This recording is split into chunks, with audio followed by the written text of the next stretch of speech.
Good morning, good afternoon, and good evening. This is Ninth Legion. Let's play some more Xenonauts Community Edition mod, and yeah, let's get back to it. So, we've done our first terror mission quite successfully. We lost a tank, but other than that, we came out unscathed. Now, we are building a new base in North America. It's the 4th of January 1980, and I'm getting really worried about money, I'm going to be honest. We've got about $1 million in the bank, but we're still actually in the process of paying for both this base and I don't know why this display is not working. We're also in the process of paying for the new Quantum Cryptology Center in Europe. Overall, it's going to be expensive to set up this brand new base. I mean, the command center is 50,000 straight up, and we're going to base. The thing is, a lot of people have been saying we need to base some troops out of North America as well, so we can do more ground missions, which makes sense because then we can make more money and we improve relations a lot more. The downside of that is, setting up a base for both air and ground missions is going to be really expensive. We're going to need a storeroom, which is 50 grand. We're going to need living quarters, which is 50 grand. We're going to need 2 radar arrays, that's 500 grand at least. 750,000 if we want a third one, which is the maximum number you can really deploy. We might want another quantum cryptology center, that's another 200,000. We'll probably want a medical center. We might want a garage. We need hangars. It's going to add up quickly. So yeah, we're going to have to see what we can do with this base, but I think we do need it, because North America, the relations are already bad. I'm hoping that winning that terror mission in close proximity to North America might have won us a bit of respect there, and they might be willing to keep funding us for at least one more month until I can get this base up and running. But there's also the chance that this campaign is going to start going downhill rapidly. If we lose funding from North America, we're probably going to start struggling to actually pay for both of the bases we currently have. In particular, we're probably going to lose Australasia in 2-3 months. I have no intention of putting a base down there, and we have very little chance of actually doing any interceptions. On the other hand, they don't get attacked that much, so maybe it'll be a bit longer, but we will eventually lose that place. So if we can secure North and Central America, that will be good. We just need to stabilize that region. Now, currently, we are researching scimitar tanks and heavy plasma weapons. Heavy plasma weapons will be great. That will actually improve significantly our fighter craft weapons. If we look at our current jets, we've still got a bunch of Condors going around with Gatling lasers, but we're also mostly focusing on our Corsairs these days with twin Gatling lasers. Once we get that research done, the Gatling lasers will become, I'm not sure of the exact term, but it will be some kind of plasma weapon. So these guys get a straight damage increase. I'm not actually sure how much damage the Gatling lasers do. Can we see in vehicle weapons? No. Aircraft weapons. So the autocannon, the original cannon we had on these things, did 10 damage with 600 RPM. Fair enough. The Gatling laser does 10 damage with 600 RPM. Wait, what? They do exactly the same damage? Then what's the point? What am I missing here? They're exactly the same. So, is it just fluff? Do they just look different? I kind of assumed that the Gatling laser was better.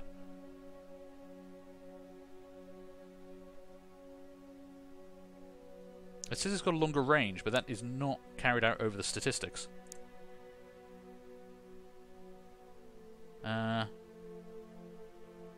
And it does say the UFOs we've been encountering seem overwhelmingly more susceptible to the thermal damage. Within this operation, the Gatling laser is twice as effective at inflicting battle damage on an enemy aircraft. Okay, the statistics do not bear that out, but I'm going to assume that's a glitch and just take what it actually says, and I'm thinking this does 20 damage with a slightly longer range. Maybe. We'll see, I don't know. But the plasma one should be a lot better than that. We also are getting this scimitar tank, which is an upgrade to our current Hunter armoured vehicle. We did lose our Hunter on the previous terror mission. It took some fire for us, it blew up a couple of cars. It did a good job, I think. For an unmanned drone tank, I'm quite happy with how that panned out for us.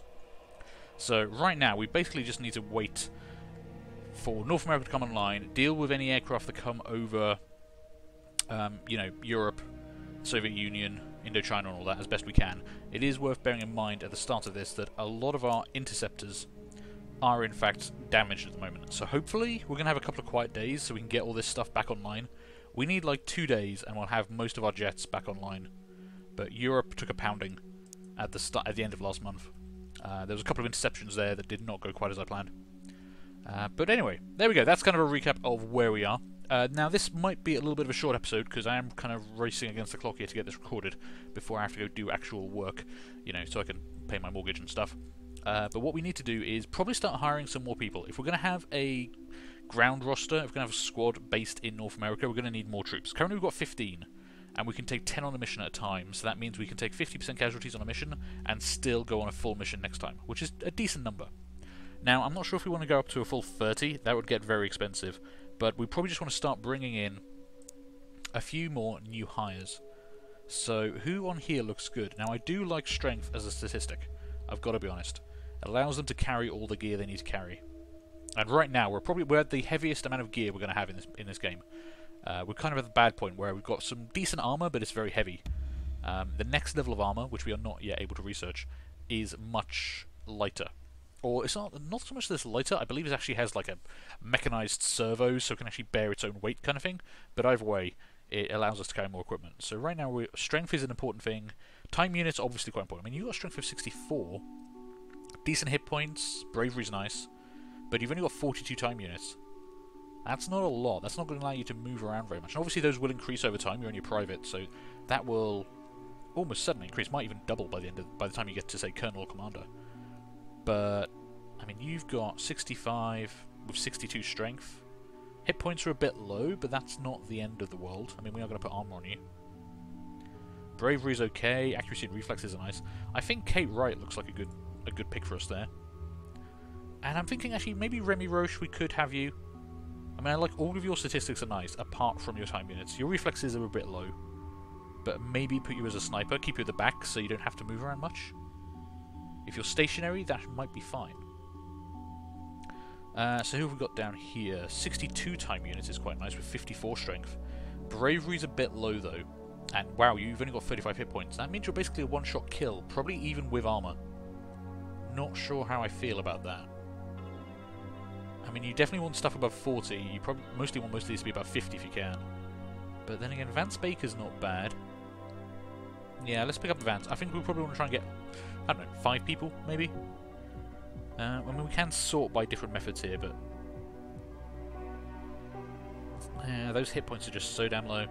What do we got here? Anna Campbell, only 48 time units. Good hit points. I mean, this is all decently average, but your accuracy and your reflexes are really nice. And maybe if you were like an assault or something, you know, accurate carbine fire at close range where the reflexes really come into play. That could work, but your bravery is a bit low. Damn, it's always tricky. You've got to balance stuff out here. I think this refreshes once per month, so we'd have to wait until the end of January, which is a long way away to get a different list here. What have we got for actually people with like high hit points? That's not great. That's not bad. Just again, time units. Time units are the other thing here. That's not terrible, but the strength is so low. So you've got good strength. I think we want Marcus.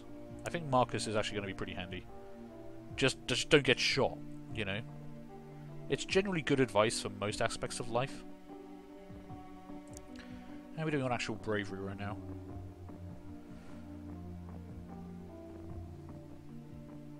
I mean, good reflexes, it's just that strength is so low. You won't be able to carry... If you're below 40, 45, you won't be able to carry half the equipment we need. I think sorting by strength is probably the way to go at this point. So maybe... I mean, you might make a decent sniper. But if we go 4 strength lower, we get much better accuracy, much better reflexes, more bravery, fewer hit points, but that's okay, you just don't get shot. And more time use. Yeah, I think Anna Campbell's actually the better bit there. So let's hire that. That's 5 more people to come to the Europe base. That takes us up to 20 soldiers, so we could actually fill 2 strikes. Can't send 2 strikes on a ground mission, I don't think. Be cool if you could actually have like 20 soldiers running around on one mission. That would be kind of nice. But I think you can only send 1 dropship to a landing site at a time. And that's going to be that's another 25,000 down the bank, so we're going to be dropping below 1 million straight off the bat here. Fine. How are our current soldiers looking? I mean, how are we doing on bravery? We've had problems with bravery when we were fighting lots of seasons. I mean, some of our higher ranked people are really rocking up the bravery these days.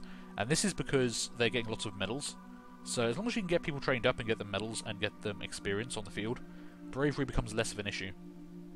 But, you know, for ranked privates and stuff, it is going to be a problem. Yeah, we need to make sure we're rotating all of our people around as well. Let's take a look. Who's currently on the dropship? Because we took a lot of good people on the dropship. Which I do like doing. Obviously, we want our good people to go on missions because then, you know, they're there to save our asses. But we've currently got 7 people unassigned. We've got 2 corporals. They need to start going on missions. We do have spare wolf armor. So, what are we currently lacking? We've got 1 sniper, 1 assault, 1 shield. And then we've got 4 riflemen and heavy weapons. More heavy weapons might be nice, but I don't have a spare one. We do have spare lasers, spare carbines, and a spare sniper. We've got 2 spare sniper rifles? Oh yeah, I built more sniper rifles. Okay. So yeah, we definitely want another sniper. So of you 2, of my lowest ranked people, who would be a good sniper? 64 accuracy, 64 strength. That's not bad, actually. Yeah, let's make you a sniper.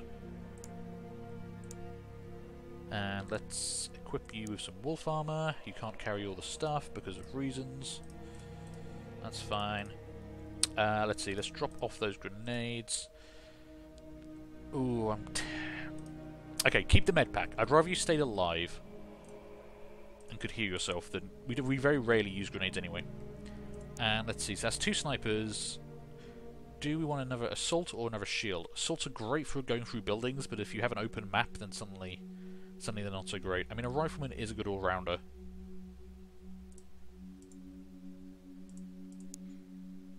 Yeah, I think we just get another rifleman. I do have spare laser rifles. You're not terrible. You should be able to handle most of the gear. So let's change your role over to rifleman. That's fine. The armor's going to cost you a lot. Yeah, this armor's the protection is great. The weight is the problem.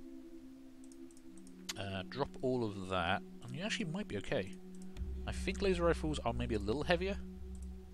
Yeah, laser rifles and their ammunition are a little bit heavier, which means you can't carry as much as you could. But if we drop off that and say give you that, maybe. We probably want to focus on a few more stun grenades for people, I'm thinking, because we do need to capture ourselves an officer. So let's have a quick look at grenades here.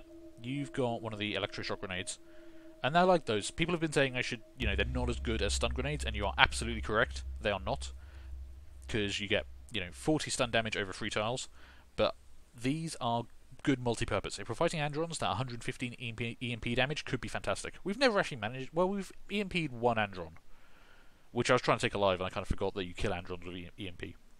But it also does suppression as well. It will stun organics for 50, so it does more over a 2-tile radius for 1 turn, whereas this does less over a wider area and will remain for a variable amount of turns. I don't think I've ever seen stun gas last for more than 3 turns. But, you know, they're... I can't take all 3 grenades. This is kind of the problem. Smokes are handy, but we very rarely use them. You do have a bit of extra weight to grab that for me. Oh, we're going to need to give people... Yeah, lose a bit of weight there. You're doing fine, actually. Yeah, that's fine. So you can actually carry some spare grenades for me, but I've got to remember we need to give C4 back to people. I took the C4 off because we didn't need it during the last mission. It wasn't something we needed for a terror mission. But let's make sure we do have some around and take some gas as well. Actually, yeah, take 2 gas. You can always drop it and give it to people. If you've got a little bit of time, you can drop stuff and share stuff around. Now, you've got the combat shield, so you're showing way too much weight. No, you're really over on weight. Okay. What is your strength? 45. Damn. I think that's going to have to do. I do want people to be able to be mobile. Especially if you're the assault. You are leading off the charge there, so... Well, behind the shield, but you've got to be able to keep up the shield, who's currently got 79 time units. Lose that grenade and grab that. I mean, the other thing is, during the terror mission, we did say we could have used a rocket launcher. We've never actually taken the rocket launcher on a mission. I haven't used it, ever, I think, since the beta of the game. I'm just not a massive fan of it, because it can miss quite easily, and then you've got high explosive damage raining down on everyone. It's very conditional. You need it for the times you need it, and the rest of the time you don't need it. So, I don't know. I mean, we could try and put one on someone in the dropship and just have them drop it off at the start with a couple of rockets. And then if we do have an enemy who's dug into a building, we can go back and grab it.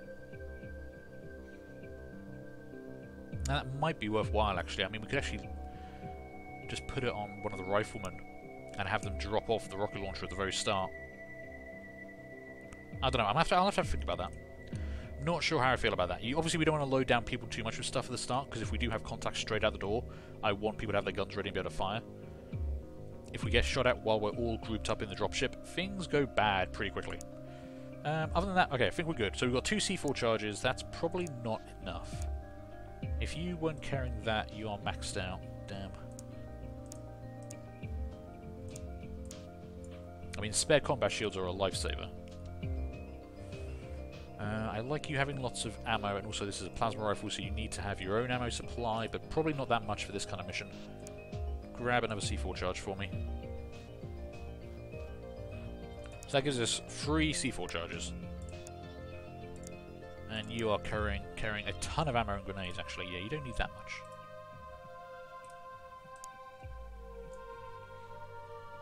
Let's see.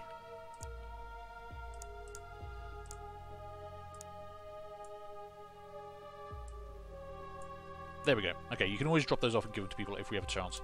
Okay, I think we've got new people coming in. We've got our dropship equipped. I just need to get people loaded up and in position. So, dropship, Legio 9 Xenonauts. You got the, so your shield with laser pistol. You've got the combat shield, so we'll leave you in front. Plasma rifle person. Actually, no, leave the Gatling laser behind that. I just don't want you getting shot. You've got a combat shield, so let's put the plasma rifle behind you. Laser rifle, laser rifle.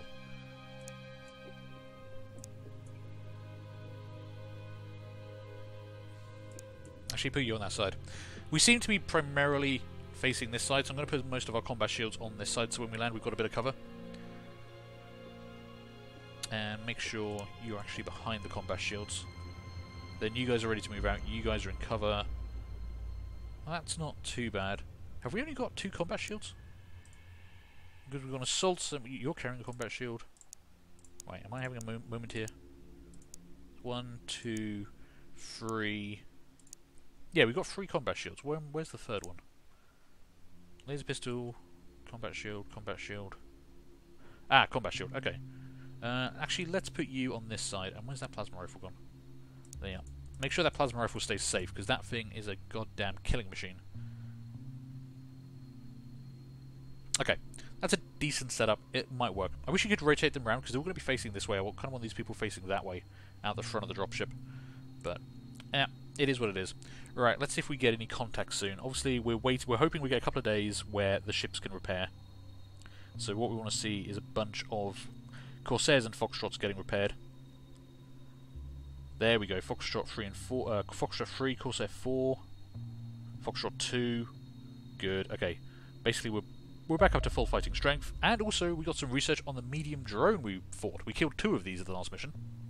It's a battlefield drone, roughly 2 meters in diameter. It's the closest thing yet encountered to an alien attack vehicle, possessing heavy armor and a powerful, fast-firing main cannon that is significantly more dangerous than alien infantry weapons. I don't think this actually managed to hit us. It was fairly inaccurate, but they were also shooting at fairly long range. The medium drone is best thought of as a miniaturized UFO. We believe the inch-thick armoured shell is fabricated from the same lightweight but durable materials as used in the fighter-class UFOs, predictably far more effective against infantry weapons than the powerful missiles and cannons. There are also striking similarities in terms of flight control circuitry and weapons array that suggest a common ancestor. Other elements appear to have been drawn from the light drone, such as the powerful frontal scanner and central alenium reactor. Though naturally both of these have been significantly enlarged. Yeah, this thing's must have a pretty powerful reactor because it blows up at the drop of a hat. Well, not a drop of a hat, it does take a lot of damage, but as soon as you kill it, it blows up. We've never had one not explode. Which they do point out down here. System works perfectly well until the drone is destroyed, at which point any excess energy will be released in the form of a secondary explosion, capable of killing or injuring anything nearby. Yeah, that's not great. I would wish we could actually research the armor on that. I want to get, like, superior combat shields. Ooh, terror attack mission. Okay, so this is what we just defeated. We sorted out one of these. That's a really cool picture. I like that. Are they invade? Oh god, it's like a music festival. Oh, that's cool. They're attacking a music festival with UFOs. That's awesome. I was talking with the heads of communication and detection over the latest UFO movements, and between us we spotted a new and dangerous direction the ETs are heading in. A short while ago, we're not sure exactly when, a UFO slipped through the net and targeted, get this, a music festival. The organisers had held it in open field in the mistaken belief that UFOs only attack towns. This wasn't an airstrike. The ETs used ground teams to massacre the festival goers. We don't have a lot to go on. Our sponsors got to the few survivors first, and while we have transcripts of the interviews, there are maddening gaps in the information. What we can be certain of, there was a significant number of ETs involved in this attack, and they had deployed some sort of man-sized Frankenstein, which got fried by an unshielded power cable. Man-sized Frankenstein? What the hell's that? My team thinks this was a test run. We can expose attacks by cadres of alien shock troops, tasked with terrorizing funding nations by slaughtering the civilian population. One of my juniors, who's a history buff, drew a parallel between this and the method used by Genghis Khan.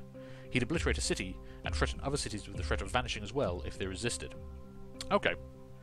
That's fine. I mean, we've just dealt with one of these, so this information would have been useful before the last mission, but okay, I'll take what I can get from you guys. Advanced Andron class analysis. Okay. So yeah, we had seen the guards, we had seen the soldiers. Now we did see warriors who took a hell of a lot of fire. We did see an officer. We'd actually seen a couple of you guys before now. And we haven't seen an elite, I don't think. Thank God. The surliness of engineering is not my fault. They need thicker skins if they're going to be in this business. But in the interest of good relations, I've asked them to provide their expertise in analysing androns, and they provided a useful insight. As a general rule, the more dangerous an andron is, the larger and bulkier it becomes, with the elite class at the apex of power and physical size. We've identified several more classes of andron for you to peruse. Did we actually see an elite? I don't remember seeing an elite. We definitely saw lots of... The last Terror mission was just soldiers, warriors, and one officer. Elite. The GT model of androns with all the optional extras. The massive elite class sports a fancy red paint job while retaining the same basic form of the warrior under the carapace of a fascinating combination of sophisticated recoil dampeners, gravitronic stabilizers, and a powerful load-bearing frame turns the elite into a bipedal micro-tank, capable of moving and shooting heavy weapons without a significant drop in accuracy or speed. Well, that's just terrifying. Okay. I don't think we've seen an elite just yet. I don't want to see an elite just yet. Please keep them away from my planet. Thank you very much. Okay, I think all of our fighters are repaired now. Let me just check. Yep, everyone is back up and running. So, okay, we're ready for the next wave of fighters to come in. How are we doing on our base in North America? 5 days until the command core is finished. Then we can start... With what little money I have left, watch that tick down. God damn. And then we can start actually building up that base. That is going to cost... We are really in trouble for money here. This is really starting to worry me. We have a medium UFO over Soviet Union. Well, I've got Corsairs and Foxtrots for you, my friend. This is probably the start of the next wave, so we're going to see a bunch of contacts, I think. Yeah, medium over Europe. Let's get a Corsair and a Foxtrot on that as well. And a second medium kind of over Asia. I don't have any more Foxtrots in Indochina. I've only got one Foxtrot there? Damn. Okay, Corsair and 2 Condors will have to do the job. Oh, damn, okay. I've only got 2 Condors left. I don't know if they can handle medium on their own. I guess there's one way to find out. Okay, we have a landing ship being engaged. That's going to be tough. Now, we've never actually had a chance to shoot one of these down over land before. You've still got a little bit of time left in terms of combat fuel, so I'm going to say tail until over land. Okay, 1 Corsair, 1 Foxtrot versus a landing ship. I think this is where they both take damage, but we're kind of fully engaged here, so we're going to have to just say we take a bit of damage. No damage! Okay, you did use up all... Wow, 72% of your laser ammunition got used on that. Damn. But we do have a crashed landing ship. Okay, we need to wait till dawn and go on that mission. Those things are usually packed full of stuff. Unfortunately, they do also tend to carry a lot of troops, so... You know, ups and downs there. Let's see how we can do on the rest of these intercepts. You are going to take out a Corvette over open water.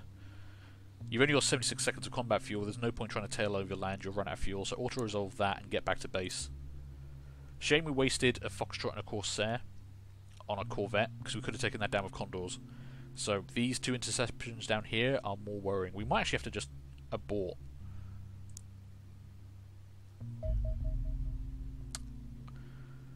Okay. You're about to, yeah, the Condors are about to run out of fuel. I don't know if this combination can take down a landing ship. But we're going to try. I mean, they've got 4 missiles and 4 laser cannons to do this. We might lose a Condor or 2, but they will be recovered. Condors don't get destroyed, they just get shot down and then they get brought back eventually. So let's give it a try. Oh damn, yeah, okay. Condors are, I suppose Condors are fairly maneuverable, so as long as they can stay out of the way of the guns, good job, okay. So that went down in the water, no mission there for that. So that's 2 ships down in the water just because of the way these interceptions have worked out. This guy is just... what are we sending against it? Oh, that's just 2 Condors. Yeah, okay, I was going to say, how are you outrunning my fighters? But it's because it's Condors and they're slow. Damn, and you are managing to strafe an oil rig despite being pursued by fighters, which is fairly impressive. You're going to run out of fuel soon. Yep, there we go. And we've lost radar contact. Okay, yeah, you're just going to run around in the ocean and do crap. Right. We've got our new soldiers. Okay, I want to train up those 2 corporals we just put on board, so let's not bother revisiting our loadout. And we want to go on this crash site mission as soon as, hopefully it's going to last until dawn. A lot of activity out here. But we've got all our fighters back and operational. No damage taken, which is good. Come on, I just want to wait until dawn. Okay, launch the mission. No, don't. Let's not airstrike it. I do want to try and get some money back from this, so... Okay, dawn has arrived. South America is getting bombed the crap out of, but they stopped funding me, so I don't care about that. And let's deal with crash site number 41. Engage. So this could be tough. We are going to be facing one of the largest UFOs we've ever shot down. And the interior of this ship is a pain to clear. I'm going to tell you that now.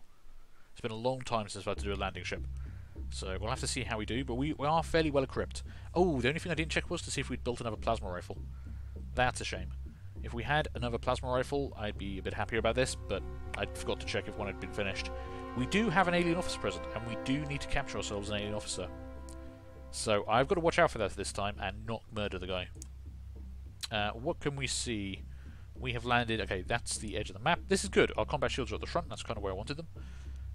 Fairly well built up Middle Eastern style map. Okay, we're kind of in the top right corner. We've got some buildings around. There's a lot on fire down there. Okay, that's a bit of a bug. Not entirely sure how I can see that, but okay. Yeah, this is a fairly big map. Which makes sense, because it's a fairly big UFO. Okay, we're going to need to deal with this next time, so I'm going to take a break here. Thank you guys for watching. Hope you enjoyed all that. Do feel free to leave a like, leave a comment, subscribe if you did, and hopefully I'm going to see you later on for the next one of these. Bye.